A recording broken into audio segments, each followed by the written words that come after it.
Hey guys, তো আমার first round complete হয়েছে। হে গাইজ, তো এখন বাজে রাত 12:30 আর সবাই রুমের ভিতরে ঘুমাচ্ছে আর আমার অবস্থা দেখো, আমি এখানে বসে রয়েছি। তো দেখো আমি পার্টনার পেয়ে গেছি।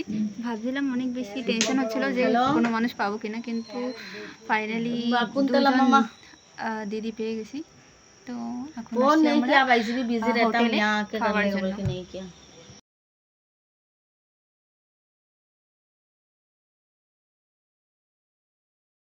Hello guys, welcome back to Riti's world. আশা করছি সবাই খুব ভালো আছো আর আমিও খুব ভালো আছি।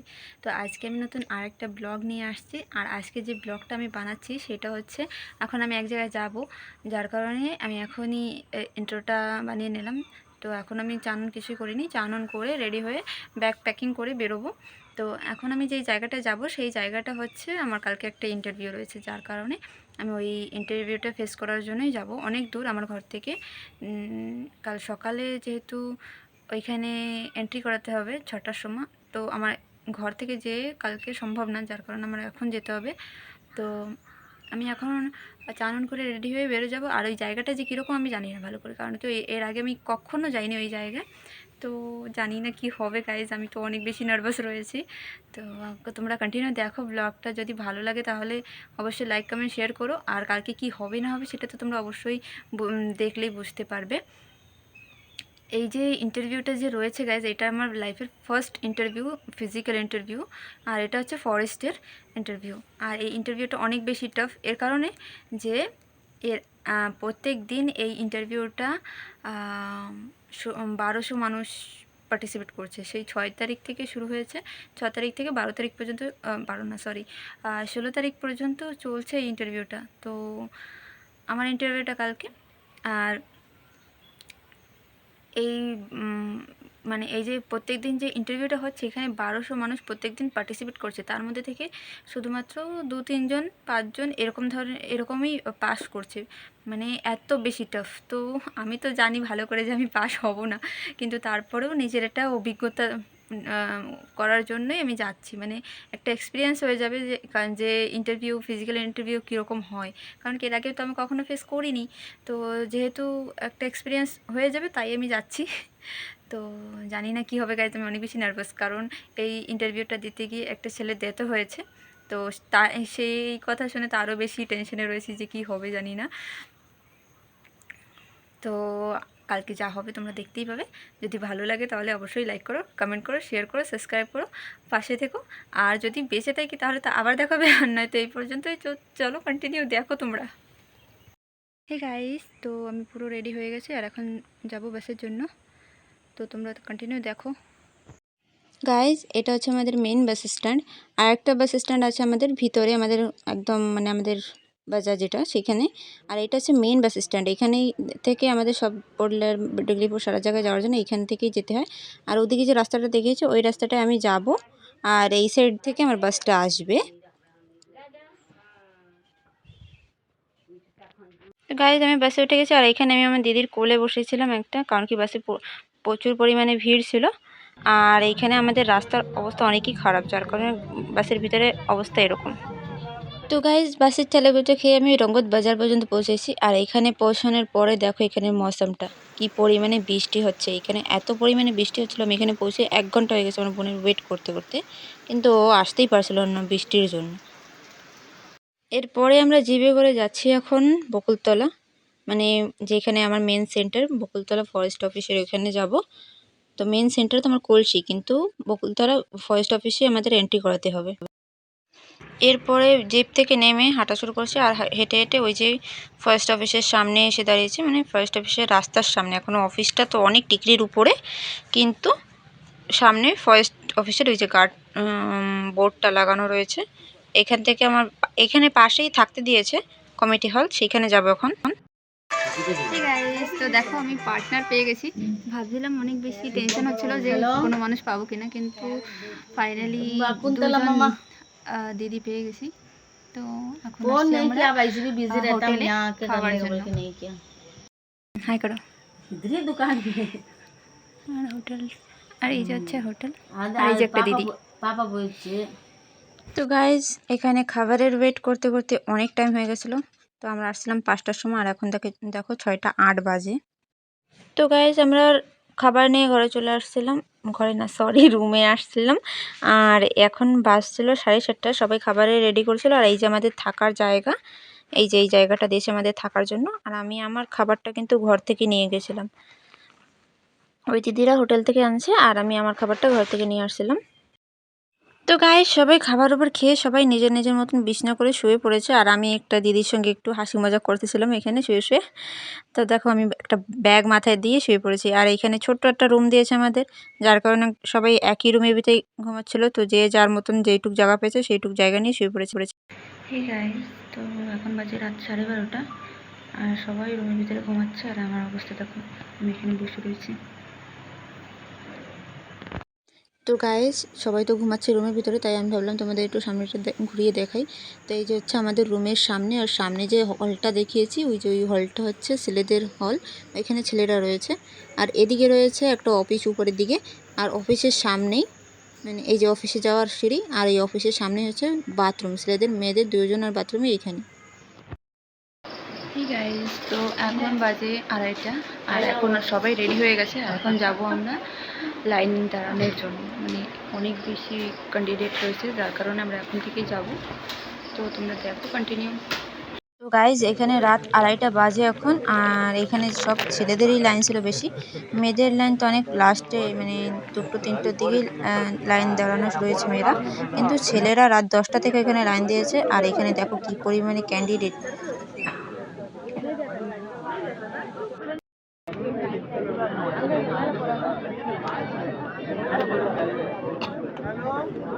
அங்கே போய் தான் வாங்கிட்டு வரணும்.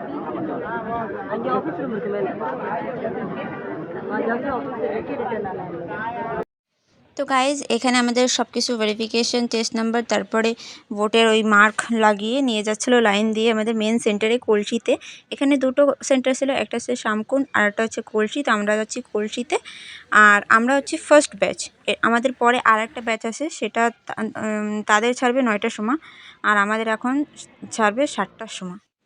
হে গাইজ, তো আমার ফার্স্ট রাউন্ড কমপ্লিট হয়েছে, রানিংয়ে তো কোয়ালিফাইড হয়ে গেছি। এখন দেখা যাক আগে কি হয়। 8 কিলোমিটার ছিল, অনেক বেশি কষ্ট হয়ে গেছে গাইজ। তো চলো দেখা যাক নেক্সটে কি করি। হে গাইজ, আমার সঙ্গে একটু দিদিও রয়েছে। তো এই যে হচ্ছে সেই দিদি। আমরা দুইজন 4 মিনিট বাকি ছিল তখনই পৌঁছেছি। আর মানে অনেক বেশি এক্সাইটেড রয়েছে, অনেক বেশি, মানে আমি ভাবিনি যে আমি পাস করবো করে, আমি তো কোনো হোপই রাখি নাই, কিন্তু সত্যি সত্যি আমি কোয়ালিফাইড হয়ে গেছি। আমি সেই দেখে তো অবাক হয়ে গেছি। আর আমরা দুজন দেখো একই, মানে পাশাপাশি দুজনের নাম্বার সেম টু সেমই বলতে গেলে। তো তোমরা কন্টিনিউ দেখো, ব্লগটা আগেও আছে গাইজ। তো এখন যাচ্ছে সেকেন্ড রাউন্ডের জন্য গাড্ডা কষতে। আর আমার অবস্থাটা একটু খারাপ রয়েছে, কারণ আমার মাথা ব্যথা করতেছে, জানি না কি হবে। তো চলো দেখি কি হয়। তো গাইজ এই বক্সটা ভালো করে দেখো, এই বক্সটা হচ্ছে সেই বক্স যেটার থেকে গাড্ডার মাপ দেওয়া হয়।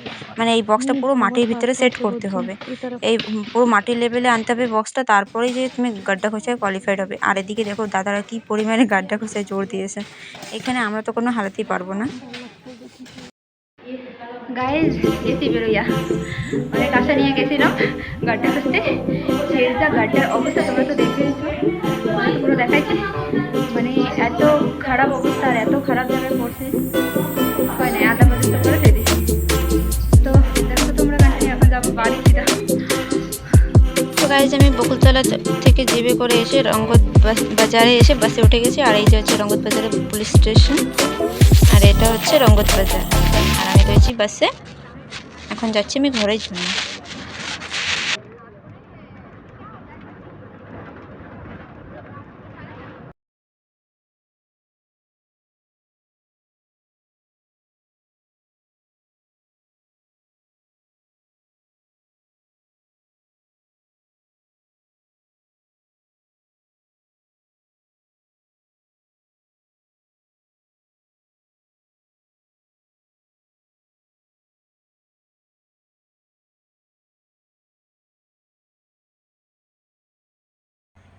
হে গাইজ, তো আমি কালকে ঘরে চলে আসছিলাম, আর আসার পরে আমার এত বেশি কষ্ট হয়ে গেছিলো যার কারণে আমি লাস্টের ভিডিওটা আর মানে এন্ড করিনি।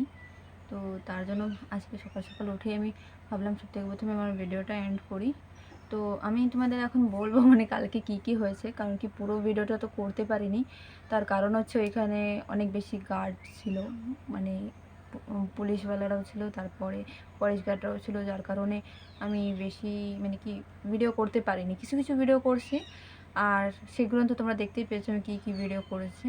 আর বাকি যেগুলো মানে করতে পারি সেগুলো আমি তোমাদের এখন বলবো।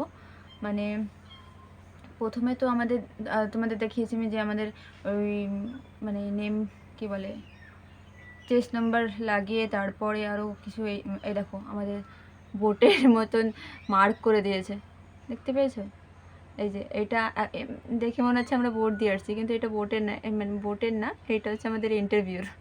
তো এরকম মার্ক কিছু কিছু করে তারপরে ওই চেস্ট নাম্বার লাগিয়ে তারপরে নিয়ে গেছে আমাদের যেখানে সেন্টার ছিল দৌড়নের সেইখানে।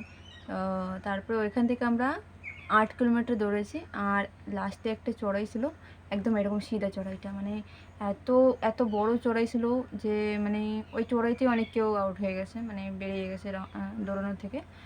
তারপরে অনেক কষ্ট করে ওই চড়াইটাও চড়ে যে তারপরে টোকেন নাম্বার টোটাল 3টে নিতে হয়েছিল। তো প্রথমে একদিকে মানে সিঁড়ে গিয়ে ওই টোকেন নাম্বার একটা নিয়ে তারপরে আবার রিটার্ন এসে তারপরে ওই চড়াইটা চড়ার ছিল। তো সেই চড়াইটা চড়ে সেই চড়াইটার আবার স্লোপ নেমে তারপরে টোকেন নাম্বার নিয়ে আবার ওই সাইডের স্লোপ উঠে মানে চড়াই চড়ে আবার এই সাইডের দিকে নেমে তারপরে আরও 2-3 মিনিটের মতো দৌড়ানোর পরে আমরা সেন্টারে পৌঁছেছি। তো এইসব করতে করতে আমার মানে টোটাল টাইমিং ছিল 1 ঘন্টা 15 মিনিট। তো 1 ঘন্টা 4 মিনিট যখন বাকি ছিল মানে 15 মিনিট হইতে, তখনই আমি পৌঁছেছি।